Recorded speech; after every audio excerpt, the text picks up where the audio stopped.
पुणी ration card रे आसला बड़ खुशी खबर आहरी 5 वर्ष पर्यंत मिलिबो आपनको मागणा राशन एने प्रधानमंत्री नरेंद्र मोदी बड़ घोषणा जारी करिसेंती। पूर्वरु थिबा गरीब कल्याण अन्न योजना को आहरी 5 वर्ष पर्यंत वृद्धि कले सरकार। एने देखंतु निजे मध्य घोषणा करी सूचना दैछंती। 80 करोड़ गरीबों को मुफ्त राशन देने वाली योजना को भाजपा सरकार अब अगले 5 साल के लिए और बढ़ाएगी। देशवासी को केंद्र सरकार को सबुठारु बड़ भेटी दिवाली रे देशवासी आसी बड़ खुशी मागणा राशन को नहीं बड़ घोषणा करिसेंती मोदी सरकार।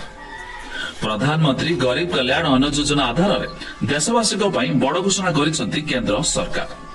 देशर प्राय 80 कोटी लोक को प्रति मासरे मिलता है मागणा राशन। प्रधानमंत्री गरीब कल्याण अन्न योजना अधीन 5 वर्ष मागणा राशन देवाको घोषणा करिसेंती प्रधानमंत्री नरेंद्र मोदी। एपटे नरेंद्र मोदी शनिवार दिन देशर कोटी कोटी लोक को दीपावली भेटी देइछंती।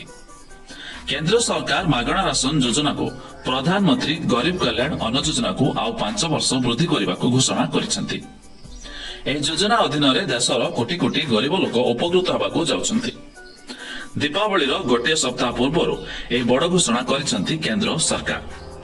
नेशनल फूड सिक्योरिटी एक्ट अर्थात एनएफएसए अधीन धार्य हिताधिकारी को चाउल गहम एवं चीनी परी सब्सिडी युक्त खाद्य शस्य बंटन करने इलेक्ट्रोनिक पॉइंट ऑफ विक्रय अर्थात ईपीएस उपकरण व्यवहार अंतर्भुक्त। सठिक एवं निरपेक्ष बंटन को सुनिश्चित करने हिताधिकारी माने बायोमेट्रिक कि आधार प्रमाणीकरण करती। तेज जहाँकि बड़ अपडेट मुताबक आगको इलेक्शन को लक्ष्य कर केंद्र सरकार पुणी कर बड़ गेम। पुणी आपको पसंदा 5 वर्ष पर्यंत मिलवाक जाऊँ मागणा राशन। तेज आपणकर राशन कार्ड अच्छी कि ना निहाती कमेंट कर जणादेवे।